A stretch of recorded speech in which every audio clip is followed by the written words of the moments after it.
I'm Mr. Smith, and this is Blaine, and we're going to talk about the special theory of relativity, which changes our conception of space-time forever.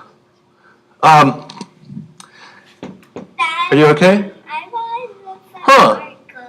He wants a different marker. So movement of this marker seems like it's not that important. It just flew across the screen. Here you go, sir.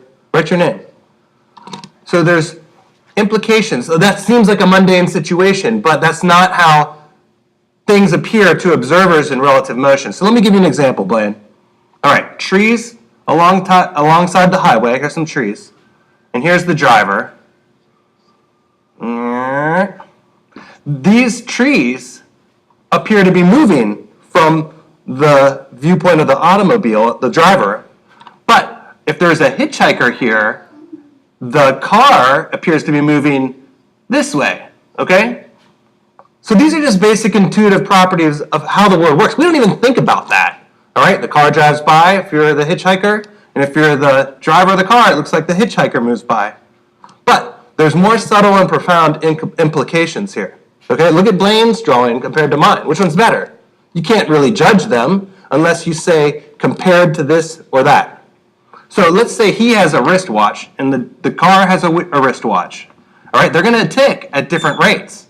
They're not even going to agree between chosen events. Special relativity states that the statement isn't going to say, oh, well, the hitchhiker's watch isn't working because the time is different than it should be because the driver has a different time on his watch. So observers carrying identical watches will not agree. If one is moving and the other isn't, it's not due to the inaccuracy of the watch. The actual time is different for someone who's moving. So their watch would tick a very minuscule amount different than the person whose who's standing still. So we wouldn't agree on the observations here of Blaine's illustration compared to mine. Let me give you another example here. Let's just imagine that Bob is an astronaut, and he has a spacesuit on, and he's floating in the absolute darkness. He's like far from planets or anything else in the galaxy, okay? And he has a small blinking light here, all right? Off in the distance. Daddy, yes? Uh-oh. All right, so then here comes Ashlyn, and Ashlyn is floating towards Bob. Whee! And she can see this small flashing light, and here's Ashlyn, and she's floating by, and she waves at Bob, and Bob waves at her, and she recedes into the distance. Now, this story could be told with equal validity from Ashlyn's point of view. It begins where she's alone in the immense darkness of outer space,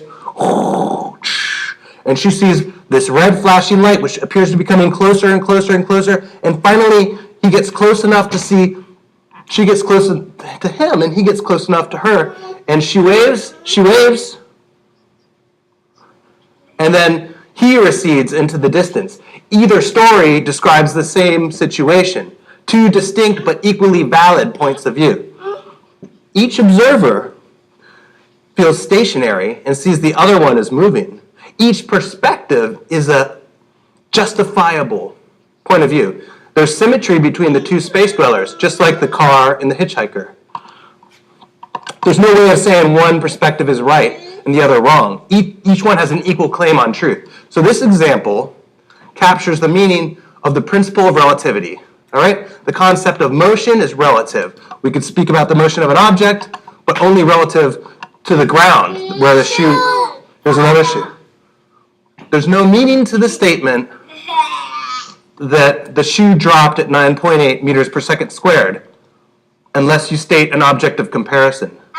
You could say that the shoe fell at 9.8 meters per second squared in relation to the center of the Earth, with the center of the Earth as a benchmark.